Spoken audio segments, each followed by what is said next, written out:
Observateurs, chaque année en France, il y a plus d'1 300 000 voitures qui arrivent en fin de vie. Eh bien, que deviennent-elles? Ça fait très longtemps qu'on avait envie de couvrir ce sujet chez POA. Et nous sommes partis à Romorantin, chez Indra, qui s'occupe des VHU, c'est le terme consacré, des véhicules hors d'usage. C'est un des acteurs majeurs du secteur, puisqu'ils ont à peu près 30% de part de marché. Et on va aller rencontrer Olivier Godot, c'est le patron de l'usine. Et on va vivre en direct avec lui toutes les étapes de déconstruction d'une voiture en fin de vie. Et vous allez voir, c'est beaucoup plus riche et beaucoup plus complexe qu'on ne le pense. On va aller le retrouver.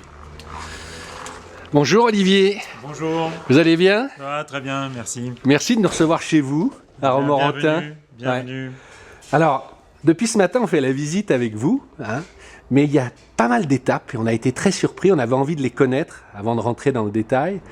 Quand vous recevez une voiture chez Indra, qu'est-ce qui se passe? C'est quoi la première étape, sachant que c'est un véhicule hors d'usage, hein, je prends le bon langage. Bien sûr. Donc là, en fait, la première des choses, ça va être d'expertiser le véhicule. C'est-à-dire concrètement de savoir à quel véhicule on a affaire, marque, modèle, version, phase, etc.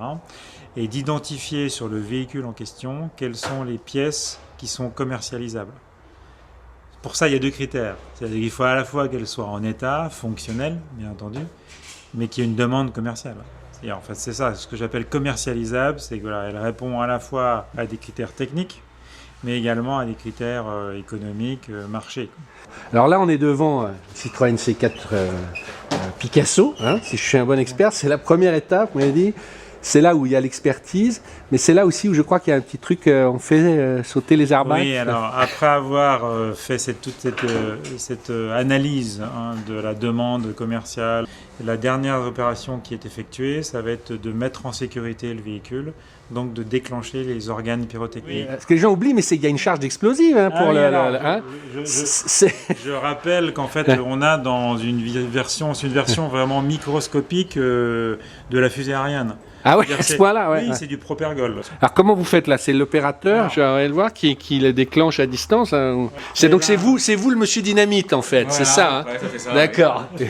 On peut être derrière la vitre ou ça va nous? Oui, ce qu'on va faire, on va légèrement entrouvrir. Je vais avancer la voiture un peu.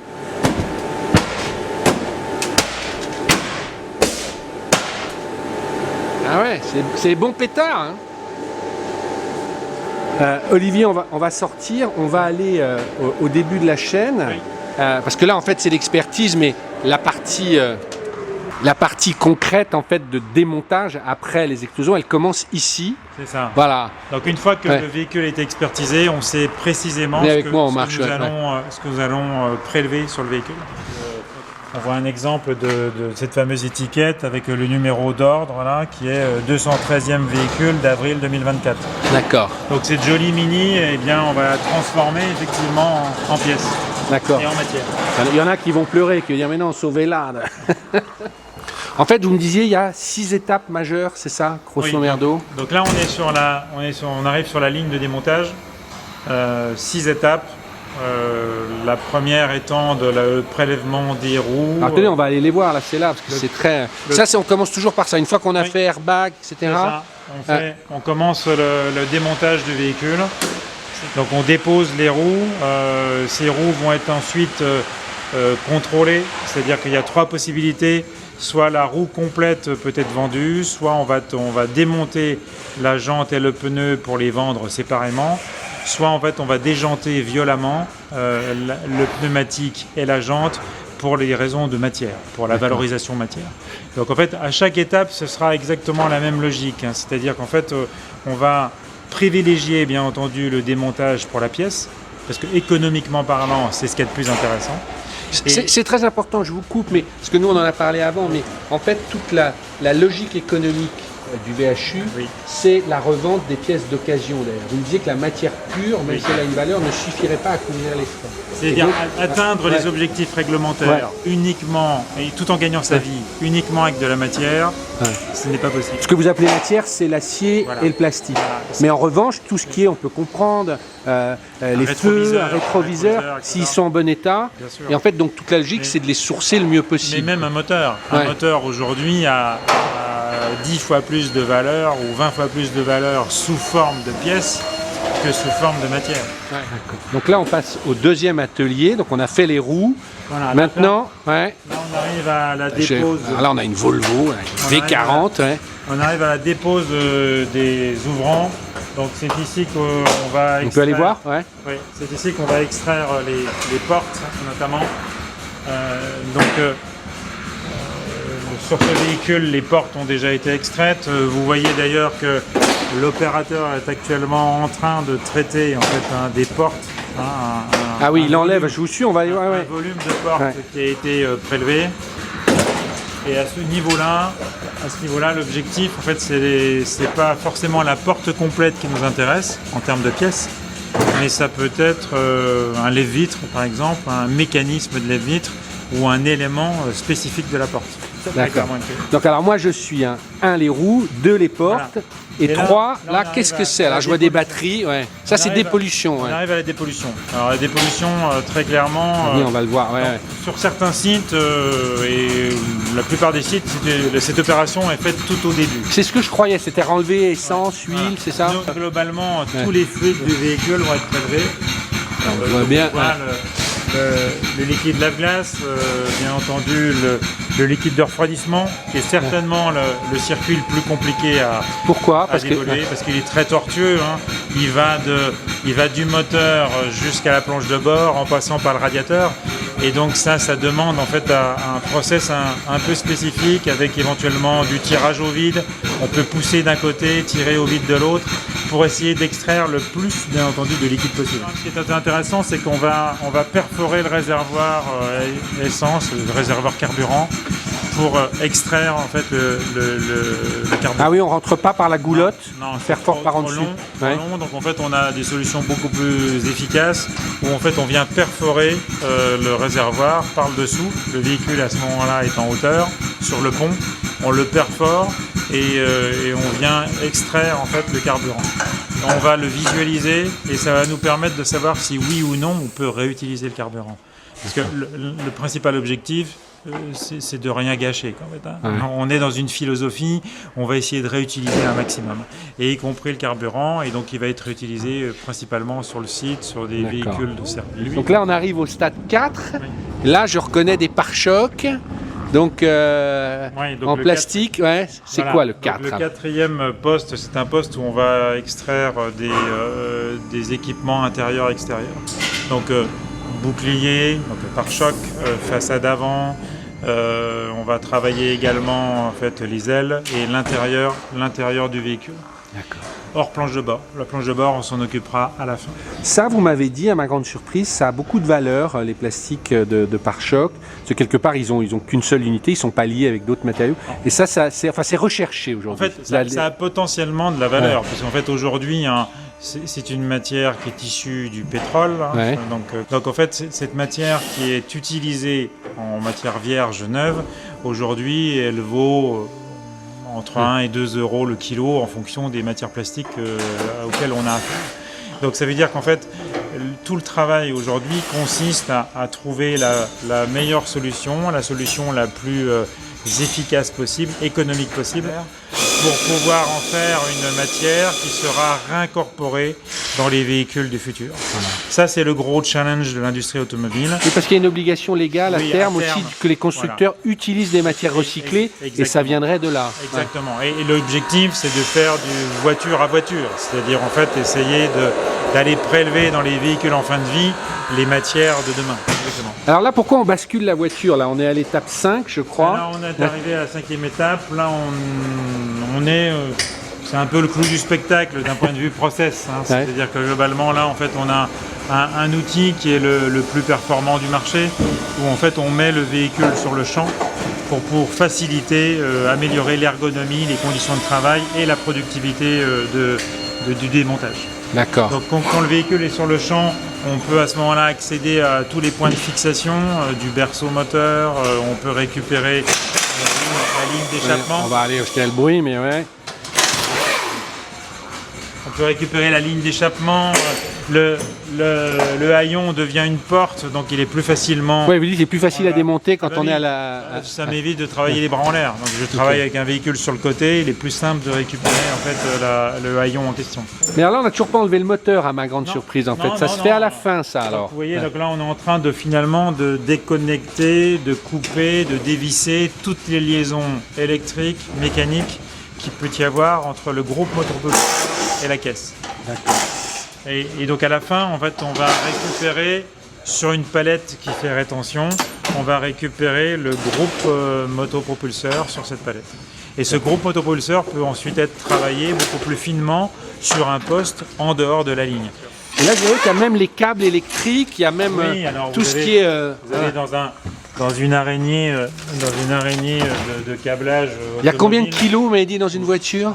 Aujourd'hui, on est dans les véhicules entre 10 et 15 kilos maximum. Il y a 10 et 15 kilos de câbles dans une voiture, quoi. Et aujourd'hui, en fait, nous en prélevons une petite dizaine de kilos. Mais ça, c'est réutilisé, c'est broyé? Oui, alors ça sera broyé. Il y a des spécialistes, des entreprises spécialisées qui vont broyer ça finement. Et pour pouvoir ainsi extraire le cuivre, le conducteur en fait, le cuivre à l'intérieur, et en faire une grenaille de cuivre qui servira bien entendu, qui sera refondue et qui permettra de faire de nouveaux câblages ou autres pièces à partir du cuivre. Mais effectivement, et la planche de bord, c'est à la fin, c'est ça? Oui, alors l'idée c'est bien entendu on va garder l'activité sur la planche de bord à la fin. On peut même à ce stade-là et tout à la fin prélever le vitrage. Donc ça, c'est des choses. Ça se récupère, ça, s'il n'est pas fêlé, s'il n'est pas cassé ou oui, il y a un marché naissant en fait sur le vitrage. S'il est bien trié à la source, en dissociant les différentes catégories de verre, on peut à ce moment-là effectivement travailler avec des recycleurs qui vont préparer ce verre, qui peut ensuite aller dans des fours verriers automobiles ou pour d'autres usages. D'accord. Olivier, on a vu toutes les étapes. Oui. Et maintenant, là, j'allais dire, on est au début du magasin. Là, il y a de la valeur. Là. Oui, alors donc toutes les pièces qu'on a vues extraites tout à l'heure, elles ont été prises en photo et ensuite elles vont être rangées. Est-ce que vous le voyez, mais moi, je veux que les gens se rendent compte. C'est quoi, sur 5 mètres de hauteur? Oui, venez avec moi. 5-6 mètres, on a globalement... sur 3000 mètres carrés, on va stocker autour de 40 000 pièces. En fait, D'accord. Donc ça va qui sont toutes marquées. Oui, toutes identifiées. Ça va de grosses pièces, de gros éléments tels que les portes, bien entendu, des jantes, des lignes d'échappement. Ces pièces ont été contrôlées, photographiées. Elles sont directement accessibles, visibles sur les places de marché en question. Encore une fois, professionnelles et particuliers. Et donc nous travaillons avec quelques places de marché. Professionnelles, nous avons la nôtre, puisqu'en fait elle s'appelle Précis, donc nous travaillons avec. Et concernant les particuliers, on travaille de façon préférentielle avec la place de marché qui porte le nom d'Opisto et qui est très reconnue au niveau des professionnels et particuliers également. Mais là, pour les amoureux de voiture, c'est de voir le nombre de portières, de capots. Là derrière, je sais pas, on rentre là dans les plus petites pièces, mais oui, c'est la caverne d'Ali Baba. Elle est là, la valeur, en fait. On est d'accord. Oui, elle est là, oui. C'est-à-dire qu'en fait, la partie la rentabilité de cette profession, elle est ici. C'est la pièce détachée d'occasion en fait, qui assure cette rentabilité. Ouais. Très clairement, en fait, en travaillant correctement, encore une fois, en travaillant correctement la pièce détachée d'occasion, eh bien, on arrive à joindre les deux bouts et à faire en sorte que non seulement eh bien, on atteigne ces objectifs de réglementation qui permettent de protéger l'environnement, mais tout en étant viable économiquement parlant. Là, je reconnais un feu de 406, je suis à peu près sûr, coupé. Vous voyez, c'est le jeu, on va faire venir des petits observateurs, on va se balader là. Alors là, on comprend bien que ça, c'est des éléments réutilisables. Il y a d'autres parties qu'on va aller voir, qui, elles, sont soit trop entremêlées, est-ce qu'on parle justement des plastiques avec des aciers. Qu'est-ce qu'on en fait? Qu'est-ce que ça devient? Comment ça se passe? Parce que là, vous disiez, il y a 35% finalement dans une voiture en général. Qu'on va prélever. Voilà. Oui. Et le reste, c'est quoi le circuit? Alors, est-ce que c'est la bonne vieille presse où tout est écrabouillé comme à la James Bond, où je mets mon concurrent dans le... C'est un peu ça, c'est-à-dire... c'est Max et les ferrailleurs, c'est-à-dire on va prendre la caisse et puis en fait on va en faire un César. D'accord, on va aller voir ça. Ce César, c'est pas tel quel qui va être valorisé, hein, bien entendu, recyclé. Alors ce que vous dites César, il faut montrer parce que là je mettrai l'image, mais on écrabouille ce qui reste de la voiture en fait voilà. En fait, c'est pour faire du gain de place. D'accord. L'objectif, c'est vraiment de réduire le volume, de faire des transports qui seront optimisés. Encore une fois, question d'empreinte carbone. C'est d'ailleurs pour cette raison-là aussi que nous allons chercher des véhicules autour du site dans un rayon limité. Ouais, vous disiez on essaye d'être... D'ailleurs, Indra a plusieurs centres, voilà, vous en avez combien? C'est pour ça qu'on a un réseau de 350 centres en France qui nous permettent justement d'être au plus proche du gisement. Oui, parce que si vous allez chercher des voitures au bout de la France, l'empreinte carbone du transport, etc., serait un peu douteux. Personnellement, je trouve que c'est très moyen. Oui, d'accord. Et donc ça, elles finissent toutes là aussi, chez vous directement? Oui, l'idée c'est d'optimiser le transport. Oh non, de Dieu! On a mal au cœur quand on aime les voitures, une Espace 3.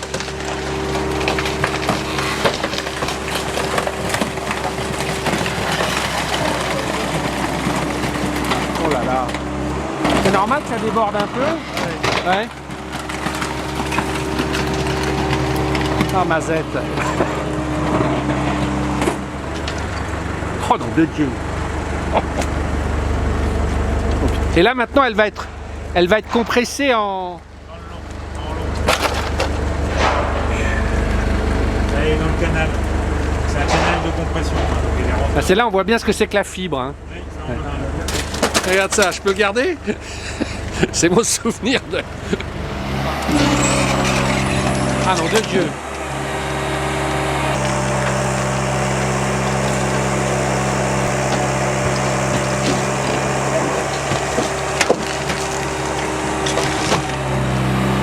Ah, c'est terrible! Ça sort comme un étron!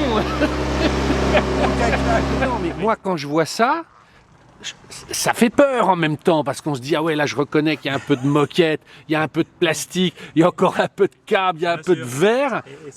Et là, je me dis, mais c'est pas forcément ce qu'il y a de plus vertueux. Donc, ça a été broyé. Et alors, comment ça se passe, là? Justement, là, on a affaire à il y a une cinquantaine de professionnels qui sont équipés de broyeurs, en fait, en France. Judicieusement répartis sur l'ensemble du territoire. Judicieusement. Et qui vont justement effectuer ce job. C'est-à-dire en broyage de ce cube. En beaucoup plus fin, ouais. Beaucoup plus fin, je vous dis, un morceau plus petit que le poing. Ouais. Et utiliser des phénomènes physiques de séparation, comme le magnétisme. Hein. Donc c'est assez simple, avec un courant, un champ magnétique, d'aller trier. On peut séparer plastique, d'accord. L'acier. Ensuite, avec un autre phénomène physique, c'est les autres métaux non ferreux qui seront l'aluminium typiquement qui pourra être extrait. Et les résidus de broyage qui vont résulter de tout ça peuvent à leur tour être traités pour extraire certains plastiques, certains caoutchoucs, des minéraux en mélange dans lesquels on va retrouver du verre, de la terre, etc. Mais ça, c'est une autre filiale en fait. C'est des métiers connexes, mais tout est interconnecté. Mais en fait, c'est au centre véhiculaire d'usage de travailler avec le bon broyeur pour qu'ensemble, ils atteignent les objectifs réglementaires. Ah ouais! C'est énorme ça!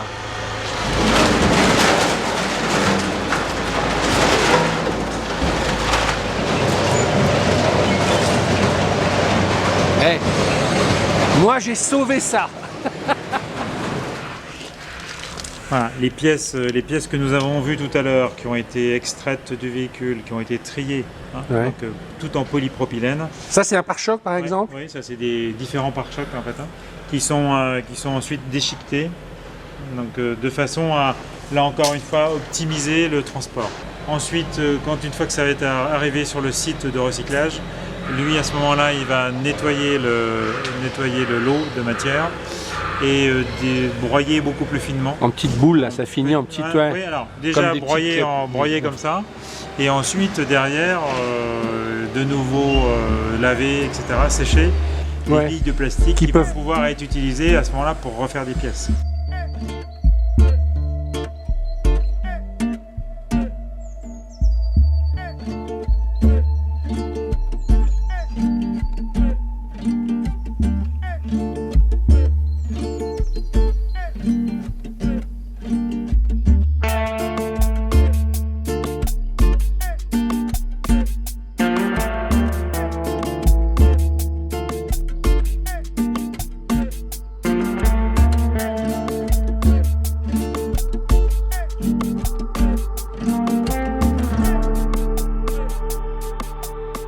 Olivier, on vient de finir la visite, ça a duré presque 1 heure. Oui.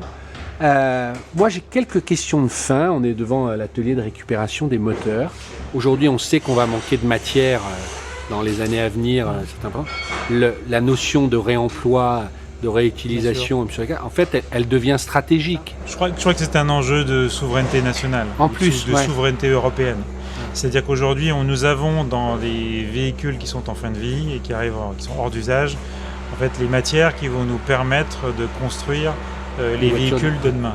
Donc, en fait, et tout ça avec 20 ans de décalage, parce que n'oublions pas qu'en fait, que le véhicule hors d'usage en France a en moyenne 20 ans.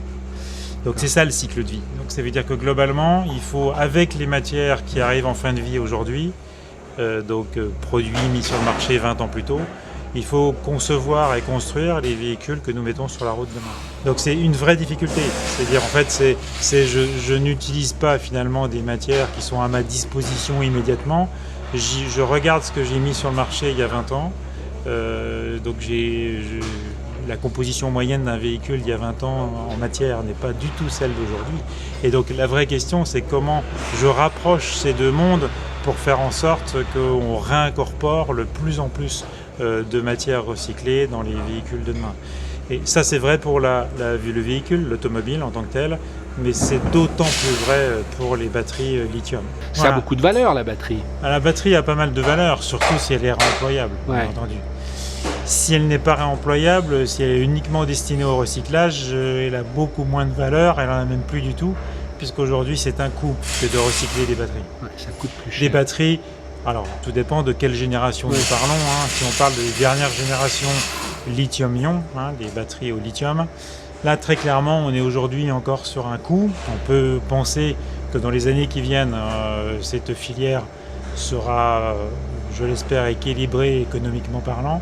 Mais pour l'instant, c'est un coût. Alors là, on parle des règles de l'art, mais en fait, quand on creuse, il y a aussi un marché noir de la casse auto. C'est-à-dire qu'il y a encore, vous me disiez, partie d'acteurs où on ne sait pas trop, les voitures sont pas forcément contrôlées. Si on met 2 millions de véhicules par an sur le marché, si on en traite 1,2 million, il y en manque 800 000. Ah Donc la vraie question, c'est de ces 800 000, qu'est-ce qu'ils sont devenus?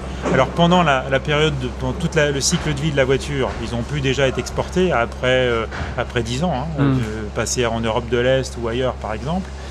Mais certains sont encore sur le territoire national alors qu'ils ont 20, 25 ans, et c'est à ce moment-là que l'impensable se produit et qui peuvent être exportés en fait à l'autre bout du monde, alors qu'en fait ils passent même plus le contrôle technique en France.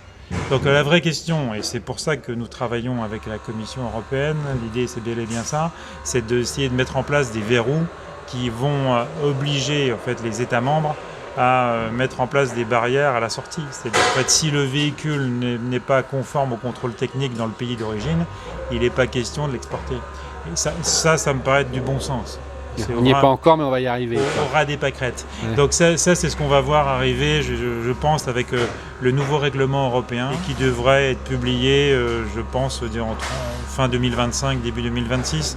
À partir de ce moment-là, nous aurons un peu plus de verrous pour maîtriser les filières européennes de traitement des véhicules hors d'usage. En sachant que les particuliers, pour la plupart, ne savent pas concrètement que faire de leur voiture. Alors justement, c'est le mot de la fin. Qu'est-ce qui se passe si moi, j'ai une voiture chez moi que je veux envoyer entre guillemets à la casse? Moi, je pensais qu'il fallait l'amener chez mon garagiste, mais aujourd'hui, il y a une autre solution. On peut aller sur... Oui, alors vous pouvez aller sur un site que nous avons développé depuis maintenant une dizaine d'années, qui porte le nom de Goodbye Car. Donc le Goodbye Car permet en fait à moi, particulier, de me défaire de mon véhicule depuis mon canapé. C'est que je mets la plaque d'immatriculation, j'ai fait essai. Vous rentrez sur Goodbye Car, c'est assez facile. Vous rentrez directement, effectivement, vos coordonnées, un certain nombre d'informations. Et concernant le véhicule, il vous mettra directement, vous proposera en fait de vous faire collecter votre véhicule ou de l'amener à un centre véhicule hors d'usage qui fait partie du réseau Indra et qui est adhérent. Si je fais ça, je sais qu'elle va respecter les normes et du coup sur la carte grise, elle sera bien considérée comme fin de vie. Ça vous évitera éventuellement quelques mois plus tard de recevoir une prune, donc un PV, parce qu'en fait vous aurez été flashé à je ne sais combien. Puisque ça arrive tous les jours. Que je connais, j'ai parmi mes amis, j'ai des gens déjà qui se sont fait avoir et qui globalement ont cru remettre leur véhicule à un vrai professionnel. Mais non, c'était pas un vrai professionnel. C'était, vous savez, les 06 qu'on peut retrouver sur les petites affichettes au coin de la rue. Et le collecteur n'est pas du tout un professionnel du métier. Lui, il va prélever quelques pièces qui l'intéressent et en fait faire disparaître la carcasse. Donc globalement, et votre véhicule ne sera jamais désimmatriculé. Donc ça veut dire. C'est ça, il faut le désimmatriculer. Et donc le seul acteur capable aujourd'hui et réglementairement parlant apte en fait à désimmatriculer le véhicule, c'est le centre véhicule hors d'usage dûment habilité à faire ce job. Olivier, un grand merci. Si je résume, ça va dans le bon sens quand même.